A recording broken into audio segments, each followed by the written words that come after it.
কালী পুজোর দিন ফের এক দেশ এক নির্বাচনের পক্ষে সওয়াল করলেন প্রধানমন্ত্রী নরেন্দ্র মোদী।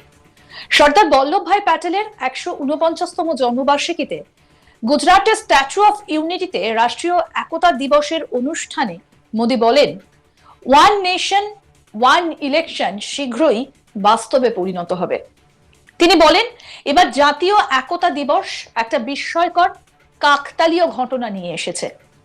একদিকে আজ আমরা ঐক্যের উৎসব উদযাপন করছি, অন্যদিকে আজ দীপাবলির উৎসবও। এই আলোর উৎসব কেবলমাত্র দেশকে আলোকিত করে না, ভারতকে বিশ্বের অন্যান্য অংশের সঙ্গেও সংযুক্ত করতে শুরু করেছে। অনেক দেশে দীপাবলি একটা জাতীয় উৎসব হিসেবে পালিত হচ্ছে। এরপরে প্রধানমন্ত্রী আরো বলেন, আমরা এখন ওয়ান নেশন ওয়ান ইলেকশনের দিকে কাজ করছি, যা ভারতের গণতন্ত্রকে শক্তিশালী করবে, ভারতের সম্পদের সর্বোত্তম ফলাফল দেবে এবং দেশ একটা উন্নত ভারতের স্বপ্ন অর্জনে নতুন গতি পাবে।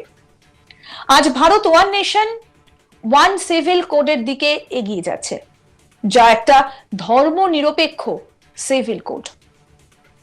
আসলে আপনাদের শোনাই কি বললেন প্রধানমন্ত্রী নরেন্দ্র মোদী, শুনুন। पहले भारत में अलग अलग टैक्स सिस्टम थे। हमने one nation one tax system GST बनाया। हमने one nation one power grid से देश के पावर सेक्टर को मजबूत किया। वरना एक वक्त था कहीं बिजली तो होती थी, कहीं अंधेरा होता था, लेकिन बिजली पहुंचाने के लिए ग्रिड टुकड़ों में बटी पड़ी थी। हमने वन नेशन वन ग्रिड इस संकल्प को पूरा किया।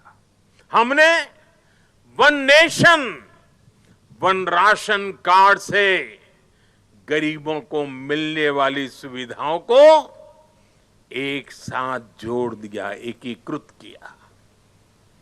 हमने आयुष्मान भारत के रूप में one nation one health insurance की सुविधा देश के जन जन को दी है। साथियों, एकता के हमारे इन प्रयासों के तहत ही अब हम वन नेशन वन इलेक्शन पर काम कर रहे हैं, जो भारत के लोकतंत्र को मजबूती देगा, जो भारत के संसाधनों का ऑप्टिमम आउटकम देगा और देश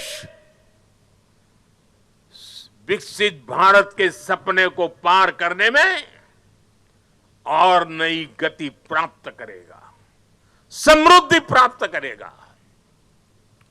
भारत आज one nation one civil code यानी सेकुलर सिविल कोड की तरफ भी बढ़ रहा है। और मैंने लाल किले से इस बात का जिक्र किया था। इसके भी मूल में सामाजिक एकता, सरदार साहब की बात ही हमारी प्रेरणा है। इससे अलग अलग सामाजिक वर्गों में भेदभाव की जो शिकायत रहती है, उसे दूर करने में मदद मिलेगी। देश की एकता और मजबूत होगी, देश और आगे बढ़ेगा, देश एकता से संकल्पों को सिद्ध करेगा। একই সঙ্গে জম্মু ও কাশ্মীর থেকে ৩৭০ ধারা বাতিল নিয়ে মোদী বলেন, এটি চিরকালের জন্য সমাহিত হয়েছে। যারা সংবিধান প্রচার করে তারাই সবচেয়ে বেশি অপমান করে। দেশে একটি সংবিধান থাকার প্রস্তাব পূর্ণতা পেয়েছে ভারত স্বাধীন হবার ৭০ বছর পর। সর্দার সাহেবের প্রতি এটাই আমার সব থেকে বড় শ্রদ্ধা। ৭০ বছর ধরে বাবা সাহেব আম্বেদকরের সংবিধান সারা দেশে বাস্তবায়িত হয়নি। যারা সংবিধানের নাম জপ করে তারা এটাকে এত অপমান করেছে, কারণ জম্মু ও কাশ্মীরে ৩৭০ ধারার দেওয়াল এই ধারাকে চিরতরে সমাহিত করা হয়েছে। গত 10 বছরে জাতীয় নিরাপত্তার জন্য বেশ কয়েকটা হুমকি দূর করা হয়েছে।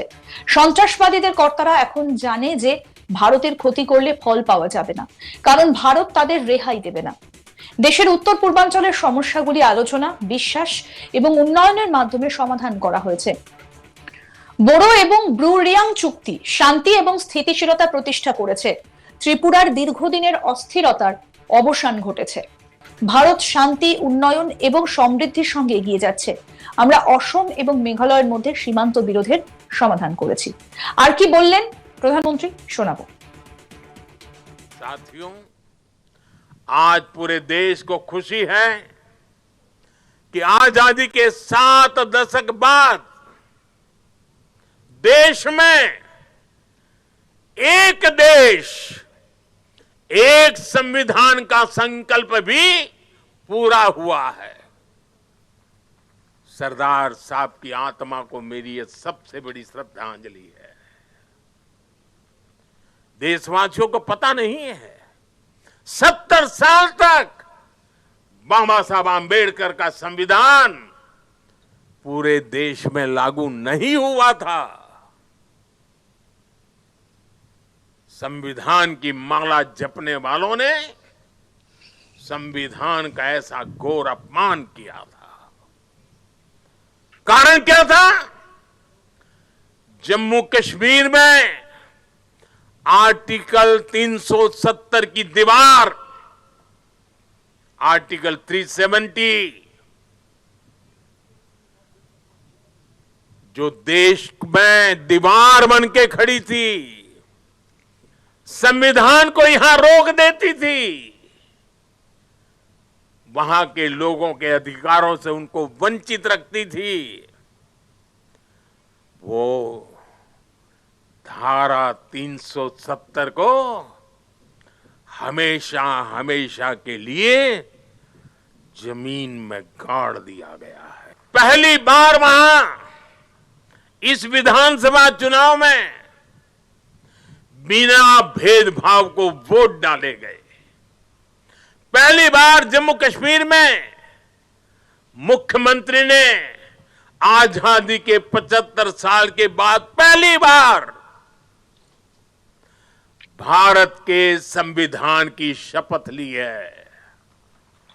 ये दृश्य अपने आप में भारत के संविधान निर्माताओं को अत्यंत संतोष देता होगा, उनकी आत्मा को शांति मिलती होगी।